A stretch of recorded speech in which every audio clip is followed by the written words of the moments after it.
Mayong adlaw mga dear friends, kininong sub si Ate Gems ato ang YouTube channel nga Katabi with Ate Gems. Ug karong adlaw, laing na pud nga istorya ang atong paminawon ug hinaot pa nga makuhaan ninyo og daghan nga mga pagtulunan.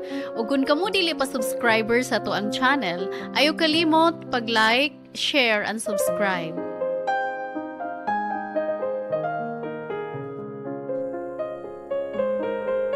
Dear Papa Joe, tawagan lang ko sa pangalan nga Roxanne, and my favorite song is Heal the World. Mangutan na pa mo og ngano? Gawas nga nindot og beat ning kantaha, mao pod ni ang gikinahanglan nato karong panahona. Tungod sa kadagang problema nga atong gitubang sa tong nasod ug sa tibuok kalibutan. Kung maghisguta og kalibutan, dako ra kayo. Why not start at my home? Yes, sa kagalingon namong panimay sa akong mga ginikanan nga way kalinaw tungod sa amuang mortal enemies. Gamay pa lang ko aware na ko sa away sa akong pamilya against sa akong mga gipang mention earlier nga among mortal enemies nga way lain kundili ang amo pong atbang nga balay. Kaaway sa mga pamilya ang mga nagpuyo sa atbang sa Mumbai, ang pamilya Escobar. I don't know kung kanus ang nagsugod ang ilang away basta pagkamatngon ako buot, di naman sila friends, bisag silingan ra kayo. Kansada ra gyud ang gawang sa mong balay o balay sa pamilyang Escobar. According sa kunibawan, politika ang hinungdan sa ilang panagbangi nga gisugdan pa sa akong lolo o lolo sa mga Escobar long time ago. Pareho ko silang nilansar pagka barangay kapitan sa among lugar. O didto nagsugod ang ilang away nga namana pa until sa mga present generations. Tungod sa kaduol sa Mumbai, kami-kami ragyud ang magkakita-kita pirmi, pero bawal mi nga makipag-friends nila. So na-program sab sa mga utok nga di mi manangadila. Kung magtagbo mi way tinagdanay. Pero nahitabo lang na niadto mga bata pa mi. Dihang mga teenager na mi, doon na nami kaugalingon ng mga kabuot. Puros mi mga babae, upat ka man igsuon, samtang ang Escobar, puros po lalaki ang ilang mga anak. Usa, sa nakapasilaob kaayo sa mong isig ka pamilya. Dihang, nagkauyab si Ate Cindy o si Justin Escobar. Pagkabaw sa kumang ginikanan, ilang gidid-an si ate nga makikita kang Justin. Saksi ko, giyon sa nila pagkasaba si ate sa mga tubangan. Ila pa mi nga giapil Papa Joe. Kamu mga manghod ni Cindy, labi na gyud ikaw Roxanne, ayaw gyud sunod-sunod siyang gibuhat nga makikrelasyon sa tong mga kaaway. Naaparbay dagang tao, napay dagang ulitaw nga Escobar diha. May pay mamana mong makililimos, ayaw lang ng mga pamilyaha. Matod pa sa kung mama na mo manag-igsuon. Siyempre gitando lang namo sila, pero si ate wa gyud nagpatuo. Wa niya buwagi si Justin. Padayon ang ilang relasyon nga tinago-tago, pero way aso nga makungkom. Nahibaw-an gyud sa kadugayan nila ni mama ug papa. Usa kahapon niya to gipatawag mi nilang upat ka managigsuon sa mong nataran apil na si Ate Cindy. Gipalinya mi nila samtang nagbarog at tubangan nila ni papa. Taod-taod, maunalay among nakita si mama nga naghakot sa mga gamit ni ate. Iyang mga bag, shoes o dress. Kitipok niya sa mga tubangan unya giduslitan og puspuro. Nihilak si Ate Cindy. Nisyagit, labi na diyang nakita niyang inanay na nga gikaon sa kayo ang iyang mga gamit. Gusto din niyang daganon ang iyang mga gamit basin niya og napay masalbar. Pero among gigunitan si ate. Nasayod na mi ug unsa masuko ang among mga ginikanan. Di mi makaako ug tan-aw nga pasakitan nila si Ate Cindy. Nakita na ninyo ang resulta? Ha? Kung masinupakon mo nga anak? Mo na may tabo ninyo kung bisan kinsan nyo makisuod makirelasyon ng pamilyaha. Matod pa ni Papa. Dito na ako nakita ang pagkadalaygon nga anak ni Ate Cindy. Giputol niya ang iyang relasyon ni Justin og nag-move on. Nisuggest siya nga ato mo pa dayon og eskwela o college sa Manila. Nisugot ang parents nga moadto siya sa Manila kay nakibaw siya nga that's one way nga makalimot si ate kang Justin. Unsa magud di ay kadako ang ilang away sa pamilya Escobar nga mas gipalabi nila nga malayo ang ilang anak. What if ug ako ang mahitabuan, makaya ka nako nga sundon nako nga akong parents? Nasulti ko ni tungod kay sa tinuod lang doon ako'y crush sa mga Escobar. Mga gwapo magud sila, Papa Joe. Kaliwat sila Espanyol, mao nga mga mistisog panagway. Bisag unsay may tabo, di pwedeng mahibaw-an nila nga nakagusto kog Escobar. Doon ako'y kapariho nga pangidaron nga lalaki sa mga Escobar nga matawag na tog akong kamatch. Pero di siya ang akong gusto. Si Jude ang akong gusto, ang kamagwangang anak nila. Ang usa na kaminyo mo'y akong nauyunan nilang tanan. Walay dautan kung minyo na si Jude tungod kay buwag na siya siyang asawa nga nagtrabaho sa laing nasod. High school na ko niya to diyang nakita na ko si Jude nga muli gikan sa syudad. Magpaatbang dayon ko niya. Adto ko sa among terrace magbarug ug magtanaw-tanaw niya. Gusto kay nako yang purma nga matured na pero gwapo gihapon. Neat o very professional ang dating. Usa ka adlaw niya to niabot ang sakyanan ni Jude ug nihunong gyud sa ilang tungod. Nidagan dayon ko paingon sa among terrace ug nakabantay siguro siya sa akong gibuhat every time siya nga moabot kay nilingi siya nako. Ni smile ug ni wave sa iyahang mga kamot. Murag gibayaw sa langit ang akong gibati niya tong higayuna. I was totally head over heels in love kang Jude. I'm sure wala na ko'y laing lalaki magustuhan pa. Siya lang. Bahala na sila si Papa ug Mama. Bahala nilang away. Mangita ko paagi na makaduol mi og si Jude. Natuman ako pangandoy diyang nakahuman ako og high school ug kinahanglan ako nga moadtog syudad para mag-college. Nag-research na kung daan, asa na ko makit-an si Jude. Nakibaw na ko sa iyang home address sa syudad o sa iyang gitrabahuan. Nagabang may balay sa syudad, kauban ako akong duha ka magwang, si Ate Sandy o si Ate Adelpha. Nga graduating na po sa ilahang kurso. Una na akong gibuhat, mao ang gipangita na ko ang address ni Jude. Daliran na ako nadumduman, Papa Joe. Nashock si Jude diyang niabot ko sa ilaha o kalit. Excuse me, kinsa gani name ni mo? I know at bang ratagbalay sa probinsya pero wag kita magkaila-ila. Matud pa ni Jude na ako. Yes, sakto ka, gamay pa manggug ko dihang niskwela kag syudad. Pero kailan na kay kun nimo nga ikaw si Jude? By the way, just call me Roxanne. Tubag ko pa niya dungan sa pagtunol nako sa akong mga kamot. Naglamano mi si Jude ug gi-feel gyud nako ang pagdaitol sa mong isig kapad. Happy nako nga sa katapusan nakahikap nako niya. Ikaw ra nagpuyo din Ipangutan ako pa nga kang Jude.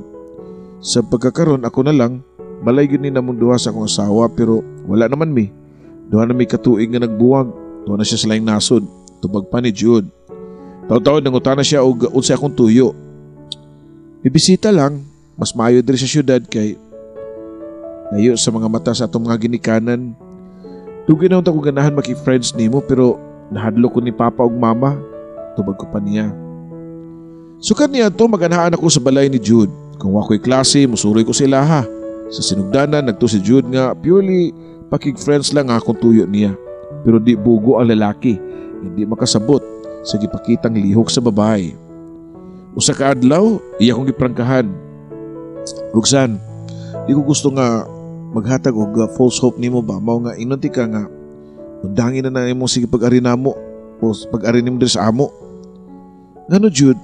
Tungod ba sa atong mga parents? Tubag ko pa. I don't mind sa away sa atong pamilya. Kuan bata ra kay ka, i-compare na ko. Gawas pa, minyo na ko niya. Bisag buwag na sa akong asawa pero mahal gyapon ako siya. Way sama kasakit ang ako nadungog gikan kang Jude, Papa Joe. Naguwan og kusog sa gawas niya to. Unos nga dunay sagol nga dugdog og kilak pero wa ko'y pakialam. Naghilako nga nigawa sa iyang bahay og nagpauwan nga ni pauli sa amo. Abi na ko og ang gisulti ni Jude mao ang pinakasakit nga ako nadungog nitong adlaw pero doon na pa'y lain, Papa Joe. Naabtan ako mga maguwang nga naghilak. Ate, ngano naghilak mamundo ha? Pangutana pa na ako nila. Nadisgrasya sila si Mama ug Papa. Wala na sila. Wala na tayo mga ginikanan. Matud pa sa akong mga ate. Napaatras ko. Na-shock og di makatuo. No, di pwedeng mamatay ang akong mga ginikanan. Tinuod nga mga istrikto sila namo pero in terms ragyod sa pakigsuot silang mortal enemy nga pamilya. Gawas na perpektong pagaginikanan sila si mama ug papa. Ipaskwela mi, giatagan sa mong gusto ug labaw sa tanan. Gipangga mi.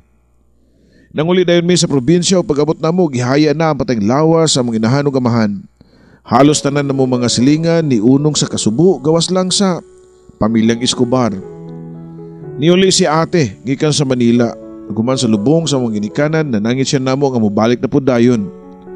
Sawa pa siya makalakaw doon ay bisita nga ni anak sa mua. Si Justin Escobar nangita kang ate Cindy pero wag yun matubang si ate niya. Paglakaw ni Justin akong ipangutana si ate Cindy. Wala na sila si papa ug mama nga nagdili sa inyong relasyon. Siguro it's time nga tapuso na nato ang binuang nga gisugdan sa tuong mga apuhan. Matod ko pa niya.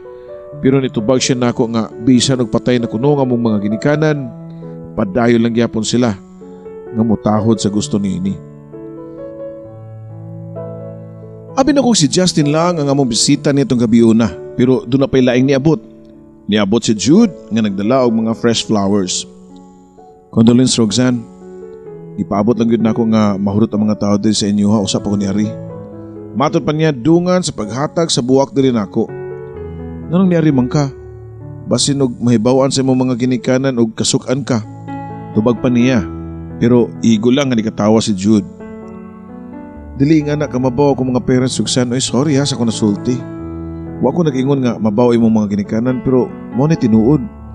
Nagdumot sila namo tungod sa politika.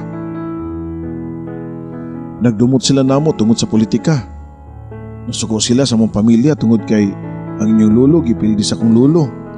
Sa tinuod lang, dugay nang gusto nga makipagpis ang akong parents sa mong parents pero sila ang di makadawat namo. Wa ko nalipay silang kamatayon pero siguro mo na ni time nga magkasinabot na ta kay silingan rata. Di ta angay mag-away-away kung di ta magtinabangay. Wagi ko mag-expect nga ingon niini ang prinsipyo ni Jude. Nakadaig kay ko niya Papa Joe. Siyang gisulti ni tubo og samot ang akong feelings niya. It's time for healing, matod pa ni Jude. O sa kaniya to, medyo mutagad na ang iyang mga ginikanan na mong managigsuon. Di pa kayo close pero at least muyango na o magkatagbo mi. Pagbalik na kong syudad, niya to ko sa balay nila ni Jude. Tinuod nga giprangkahan ko niya nga wa siya'y gugman ako pero wa lang gihapon ko. Mo give up. Nabuhian kong dugo sa iyang gibuhat nga pagbisita nako human sa lubong sa akong ginikanan. Maybe napot siya feelings nako. Iya lang gitaguan tungod sa amuang age gap o siyang status nga separated siyang asawa. Nalipay na sab ko kay wa ko abuga ni Jude hangtod nga niabot ang time nga dunay nahitabo na munduha. At first murag nagbasol siya og nakonsensya kay bata palagi kuno ko. Pero nadugay magpangita na siya nako. Dito na ko na feel nga love na pug ko niya. Kasi magtuo nga ang lalaki nga sa una tan-aw lang nako gikan sa mong bintana na angkon nako sa katapusan. Pero nabalitaan ni Ate Cindy ang among relasyon ug kalit siya nga nanawag nako. Roxanne, unsa ni katinuod nga uyab ko namon Jude? Isog pa nga pangutanan niya nako. Yes ate, kami na ni Jude pero nganong murag nasuko man ka nga buwag naman siya siyang asawa. Tubag ko pa. Kung buhi pa to mga ginikanan o kabawagod sila nga mo na mong gisudlan, di gyud sila musugot. Karon kay wala naman sila. Ug ako ang kamagwangan, ako na'y masunod. Ug gusto na ko nga sundon ko nimo. Buwagi na si Jude, kay way ayon ng mga Escobar. Nabaguan ko niya ug naglibog nganong niingon ana siya nato.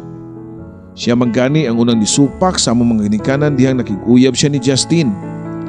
Wa ako mapatuo kang Ate Cindy. In fact, gibaliwala na ako ang iyang gisulti. Padayon gyapon ko sa pagkikita kang Jude. Usa ka adlaw niya to samtang nagkuyog minduha, dunay gisulti si Jude nako. Muresign ako sa trabaho Roxanne. Muli na ako sa tong probinsya kay ako'y padaganon sa oposisyon pagka-barangay kapitan. Matod pa niya nako. Unsa? Musud kag politika nga gubot man kay na. Unya ako mag-unsa man ko. Di na ta ni pirmi magkita kung adto na ka sa probinsya mo puyo.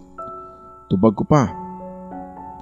Kung makastorya ka no, mura jud og labangon og dagat nga atong lugar uy. Tulor ka oras biyahe ana ang gilayon ana. Matod pa niya. Bisan og dili ko gusto nga mulansar siya wa ko'y nahimo. Kay dili pa man ko niya asawa. Nidagan gud si Jude pagka barangay kapitan sa mua og nidaog Papa Joe. Sukat siya nga nahimong barangay kapitan, binantayan na ang iyang mga lihok sa mga tao. Gitsismis pagani ang among relasyon ni Jude. Nang lutas kuno si Jude kay nakauyab og batanon. Samtang siya idara na og minyo pagyud. Di kuno maayo nga role model isip leader sa barangay. Ingon ini kabati ang politika. Kalkalon ang tanang baho sa mga politician ug para malikay sa chismis, di nami magpasaya ni Jude. Gipalabas na mo nga buwag nami pero ang tinuod kami lang gihapon. Uyab mi si Jude na kami sa syudad pero buwag mi og naa sa among probinsya. Usa sa wala ni tuo sa among palabas mao si Ate Cindy. Roxanne, mo pauli ko diya sa Cebu ha para mahunong na ng imong kabuang. Kamuri gichismis diya sa tua. Bisan asa ibutang nga kabakako na ng mga Escobar. Gipatuon niya atong baryo nga buwag na mo pero naay makakita ninyo sa syudad nga mag-date-date mong duha. Matod pa ni Ate Cindy. Gusto na ko siya pangutanon og ngano, nganong ingon ana kadako ang iyang kalagot sa mga Escobar. Gitinuod niya ate ang insulti ug ni pauli siya sa mua. Just in time nga nagsugod na ang filing sa candidacy.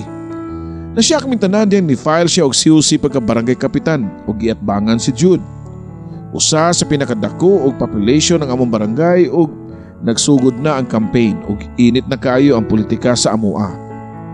Yahay na lang dinautay ang isig ka partido, chismis dito, chismis diri. Naugkat ang mga karaang istorya nga abi na kog humana. Ang istorya sa mong isig kalolo nga mo'y sinugdanan silang away sa politika. Wala na ko makagwanta o nakikistorya ko kang Ate Cindy. Ate, anong niapil pa magyud ka aning politika?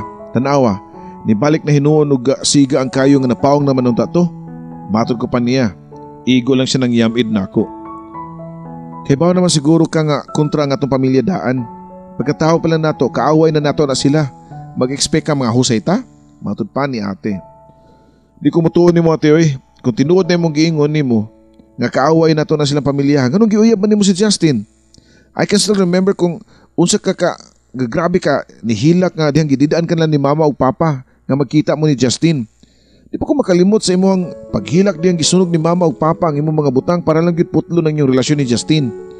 Doon nagilaing rason nganong nakaingon anak ka. Niduko si ate dungan sa iyahang pagpangatagak sa iyang mga luha. Nihilak si ate samtang padayon nga nagduko. Okay lang ka Ate Cindy? Niyanghag siya nako og namahid sa iyang mga luha. This time gipulihan og kaisog ang nirehistro siyang naong. Sakto ka Roxanne. Di tungod sa history sa tong pamilya ang rason nganong nasuko ko nila. Tungod kang Justin. Di ko gusto nga mahitabo nimo ang sama sa akong na-experience niya. Matod pa ni ate.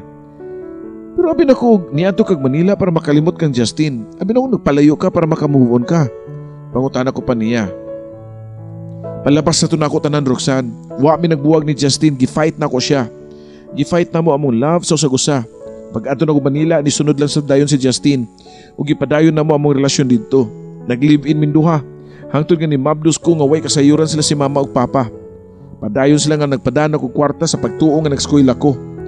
Pero ang tinuod, niundang nako.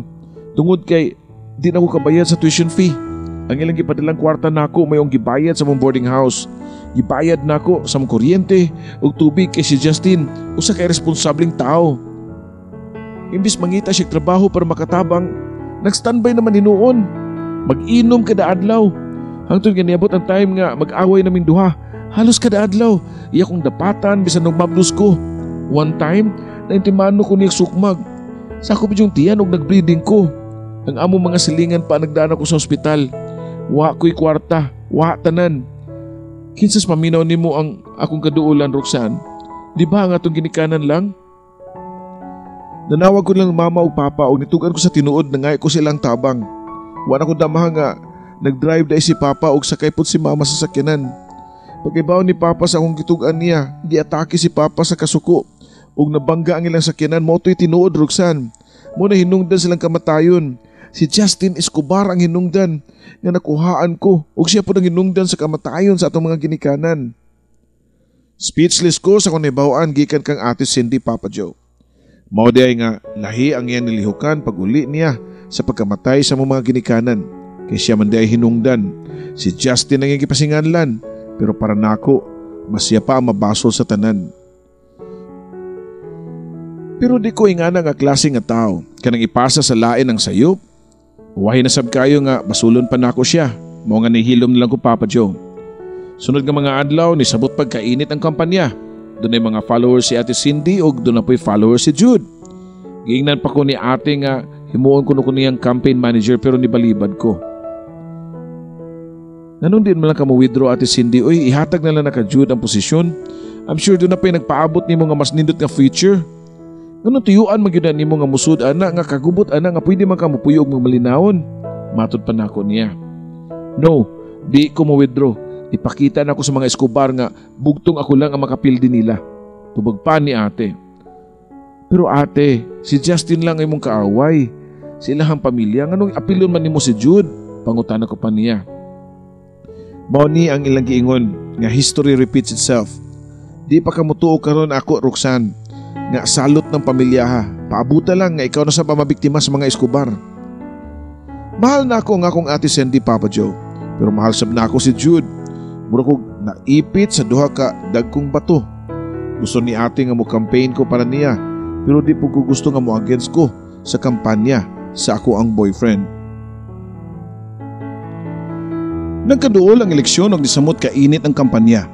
According sa survey, mas labaw si Jude kay incumbent naman, samtang si ate baguhay lang. Usa ka adlaw niya to gitawagan ko ni Jude sa akong cellphone ug gusto siya nga makikita nako. Gipick up ko ni Jude sa kalugar o nangatumig syudad dayon nag-check-in mi og hotel. I'm sorry nga wa ko'y matabang sa imong campaign ha. Di ko gusto nga malain si ate nako. Mao nga neutral lang jud ko. Matod ko pa nga to kang Jude. Okay lang Roxanne, oy, di man kinahanglan nga i-prove nimo nga ingana ko nimo ka love. Kung unsa may gani mo gawa sa resulta, ako nang dawaton. Ingon ani mo gining eleksyon, dunay mo daog, dunay mapildi. May the best man win, tubag pa niya. Nakadaig ko sa prinsipyo ni Jude, mao ni mga qualities nga nakapasamot ko nga mahigugman niya. Nag-short time lang ni Jude o kinahanglan niya nga mubalik o gipangita na siya siyahang kapartido. Samtang nagsakay ko siya sa kinan, napadung pauli, nahilom ko nga nagunahuna kung unsay among future duha ni Jude. Hangtod kanus ami magtago-tago, kanus amang ko niya ipresentar sa katawhan. Mapakaslan ka ako niya? Doon na ba'y chance nga mahimo kong first lady? Ingon niya to kalaw mong ginahuna diyang gikuptan ni Jude ang akong mga kamot o gihagkan. I'm sorry kung ingon ani atong sitwasyon sa pagkakaroon. No ori, magpaanol na unya ko sa among kasal sa kong ex-wife. Magpakasal dayon ta Roxanne. Iplastada ka na nako sa katawhan isip akong first lady. Kailakon ko sa kalipay. I know, dugay pa kay may tabo pero okay lang. Willing ko nga magpaabot, ana. Tungod sa kong love ni Jude. Sawa pa mi naabot sa mong barangay, ninaog na ko siya sa kinan kay lisod na ug dunay makakita namong duha. Ni para na lang ko og tricycle ug nagpahatod sa amo. Pagsud na ko sa Mumbai, diha na sa sala si Ate Cindy. Isog kay nga nagtanon nako. Din ka? Nagpalumlum na sa kang Jude, singhag pa niya nako. Grabe sa ni mag-term ti oy, muram sa kagwa kasuway og bawal na pag-ibig, tubag ko pa niya. Oh, nakasuway ko ug gibasulan ako tanan. Labi na gyud kay sayop ka tawo nga akong nahigugmaan. Mo hinungdan nga supa ko sa inyong relasyon, kay di ko gusto nga masakitan ka. Di ko gusto nga maka-experience ka sa akong agian. Hate kay nako ng mga Escobar. Di na sila angay pasanayon sa kalibutan. Nagyaw-yaw lang gihapon si ate. Dihang gibiyaan ako siya ni surko sa kong kwarto. Wa na ko'y nahimo sa iyang kasuko. Gilunupan nag-hatred ang iyang kasing-kasing. Hatred nga buto na naon, part siya sa nitabo kay gialaw niya nga pasakitan siya ni Justin. Siya ang labaw nga mabasol sa pagkamatay sa among ginikanan. Pero gipilit nako nga di na nako padakon ang issue. Sobra na kagubot ang akong kinabuhi. Di na nako punan pa. As much as possible gusto ko nga matug nga magmalinawon. So far, wala pa ko'y taong napasakitan ug natumban. Mao nga hinano ko nga nakatug niadtong gabi una. Ang wana ko damhang ay nigmata nako sa buntag, sugaton na ikog usa ka makakurat nga balita. Wala si Ate Cindy sa balay pagmata nako nitong buntaga. Nigawas ko sa amo ug mao na ko nadunggan ang komosyon sa atbang nga balay. Daghang kay mga tao nga nangusyoso sa balay nila ni Jude, mao nga nangutana ko kung sinitabo. Anang, nanon daghang man tao diya sa atbang, pangutana ko pa. Wala ka kabaw nga si Jude na pusilan man ganang kadlawon? Tubag pa sa musilingan. Ha? Si Jude na pusilan nga naman? Asa man siya karon? Kumusta yung kahimtang?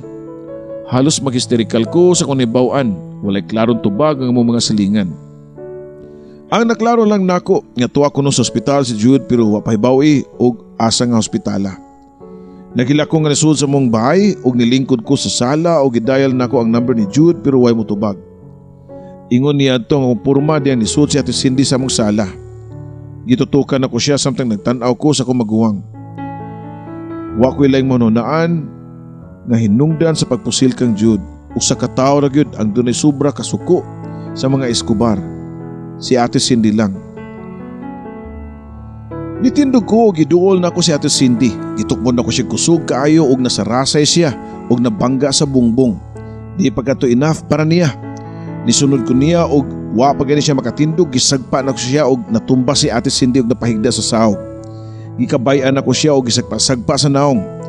Pero kalit nga nibaw si ate og kusog kayo gilarot ang akong buhok. Bisan og gisakitan ko. Pero di ko palupig, nisukol ko niya. Nagliranaw tayo may sa mong mga buhok og nagkulumungay. Ingon niya to nitabo hangtod nga naabot ang lain na mo duha ka mga maguwang Papa Joe. Ug dali min lang giuwang. Nisyagit si Ate Adelfa. Naon sa mo duha, magpatay mo? Gitulisok ko ni Ate Cindy. Kanang bayhana si Roxanne, muna nang una. Pagsuod na ako, ginasmagan lang ko niya kalit. Bisig wako'y gibuhat niya. Matod pa ni Ate Cindy. Tinood nga wakay gibuhat na ako, pero kang Jude do na. Imo siyang gipapusil. Or worse, basin ikaw mismo ang nipusil niya. Syagit pa nako kang Ate Cindy. Doon na ka ebidensya? Ipakita mo ebidensya nga ako'y nagpusil kang Jude. Maldita kayo si ate. O naghinawak pa nga nagyaw-yaw nga di kuno siya ang mastermind. Kundi ikaw, kinsa. Wa may laing tao nga nasuko nila. Ikaw ramang gyud. Ikaw ra gyud ang kaaway nila sa politika. Ug doon na pag personal hatred sa mga Escobar. Mga wala ko'y laing pasinganlan pa gawas nimo. Way kawatan nga mutugan. Labaw ng way kriminal nga moangkon. Di makak ni ate ang nitabo. Kang Jude. Pero di ko mutuon niya. Nahinumdum na ko. Ang iyahang bahad kang Jude nga di kuno angay pasanayon sa kalibutan. Maguwang versus manghud mo'y nagtigi sa mong pamilya. May na lang kay nagpatunga sila si Ate Adelfa o si Ate Sania. Gilagyo minandondoha. Diyan ako sa sud sa kong kwarto pero wa ko nahimutang o nabalaka ko sa kahimtang ni Jude. Nakahukom ko nga mangita og information sa gawas basin doon na balita kung asa na admit si Jude. Naglakaw-lakaw ko sa gawas o nagpangutan ako sa mga silingan kung doon na ba sila'y balita kang Jude. Usan nila ang nitubag og nihatag og pangan sa ospital sa syudad. Wa ko naglangay, ni para kong bus og nisakay ko padung sa syudad. Ang 3 ka oras nga biyahe sa bus murag pinakadugay na nga dagan sa orasan. Gusto na ko nga may bawaan ang kahimtang ni Jude. Wa ko'y hunong sa pag-ampo. Naunta, luwas siya sa kamatayon. Napot ako sa ospital o dito na ko nibawaan ang kahimtang ni Jude. Na ICU siya o kritikal ang kahimtang. Nidagan kong padali, padung sa iyahang room sa ICU. Pero sa labi pa lang nakitaan na ko si Justin. Justin, kumusta si Jude? Okay lang ba yung kahimtang? Pangutana ko pa niya. Pero igo lang ko niya gitubag o mga hait nga tinanawan. Kibaw naman siguro ka nga kritikal ang kahimtang ni kuya. So makapauli ka na. Di ka pwedeng mapakita din Isog pa nga tubag ni Justin. Pero Justin, kibaw naman siguro ka sa among relasyon namo ni Jude, di ba? Kibaw kay ko. Labaw nang kibaw ko kung unsang klase mo nga pamilya ha. Doon na namin suspect way lain kundi si Cindy. Siya lang ang dunay kasuko sa mong pamilya. Matod pa niya. Justin, kung mapamatud-an nga si Ate Cindy ang utok sa pagpusil kang Jude, di ko mudapig niya. Ako mismo ang mapapriso sa kong igsuon. Mga please, patanawa lang ko ni Jude. Di ko musulod. Iko lang ko mulili. Gusto lang ko makakita niya. Bisag kadiyot lang. Bisan pa ugwa mo sugot si Justin, nipugos yung ko og lakaw padung sa kwarto. Ni-action siya gunit na ako pero ako siyang giwakli. Diyan ako duol sa pultahan sa SCU diyang dunay usa ka babae nga nialis akong atubangan. Kinsa ka? Nganong gialihan ko nimo? Pagi ako gusto ko makita kang Jude. Matod ko pa niya. Maldita kay tinanawan ang mga babae na ako ningon nga, wa ka kailan ako? Ako raman sad ang asawa ni Jude. Ako ang mas dunay katungod niya. Mao nga kung kinsa man gani ka, wa ka kinahanglan diri. Family members lang ang allowed diri sumakalakaw na ka. Speechless ko ni atong higayuna Papa Joe. Di ko mutuo nga asawa ni Jude to. Di ba nagbuwag na sila? Wala siya katungod kang Jude. Wala ko katraka diyang silanduhan ni Justin ang nialin na ako og ila kong gipagawa sa ospital og ila kong gihinginlan. Pero wa ko mo gawa sa ospital. Niadto ko sa chapel og niluhod nga nag-ampo. Lord, ay lang kuha si Jude please. May siyang tao. Ay lang kuha ang tao nga mo-online na habilin nga nagpangga na ako. Ilan ako kauras nga naglingkod sa lingkuranan sa chapel ug di ko gusto nga muli. Iway kasayuran nga nahibaw-an about ni Jude. Gusto ko nga makakita ni Jude sa di pa ko muli. Nibalik ko sa isiyog na masin nga wala dito ang asawa pero diha pa lang ko sa lobby, gialihan ako siyang asawa. Di ko makapaduol niya kay isog kay siya Papa Joe. Pero di ko palupig niya. I know nga ako ang love ni Jude. Kung conscious pa lang siya, sigurado ko nga ako gyud ang iyang pilion. Di pa dayong ulakaw og paspas o gilabyan ang asawa niya pero niguko din ako og hugot nga gigunitan nga akong bukton. Pagkat unoy asa ka dapat mo lugar, basin nalimot ka nga ako ang legal ug ikaw ang kabit. Basin ganahan ka nga magtipon mo sa imong killer nga igsuon sa presuhan. Matod pa sa iyang asawa nako. Weak na kay ko nitong higayuna o gusto ko nga mo fight pero wa na ko'y kusog. Wa ko'y kaon ug wa ko'y saktong pahuway. Stress na kay ko ug niadto nakahukom ko nga mo palayo na lang. Dito ko ni pauli sa mong girintahan nga balay diha lang gihapon sa syudad. Dry na kay ko nitong dihang nisud ko sa mong sala. Pero nakita na ako si Ate Cindy nga naglingkod sa sofa. Wala na ko'y kusog nga makig-argue niya. Gusto na ko nga muhigda ug mopahuway or else makulaps na ko Papa Joe. Pero hinay nga nisulti si ate nako. Gisundan ti ka diri kay nabalaka ko nimo. Matod pa niya nako. Nabalaka ka nako? Wa ka nabalaka sa mong kagulingon? Ikaw ang ilang suspect sa nitabo kang Jude? Sulti ko sa tinud ate. Ikaw ba gyud ang nagpusil ni Jude? Nilingkod si ate og balik sa sofa og gitabo niya ang iyang duha ka pad sa iyang naong unya nitubag nako nga, Roxanne, kung doon naman ko'y gustong patyon, unahon ako si Justin tungod kay siya nakasaan nako.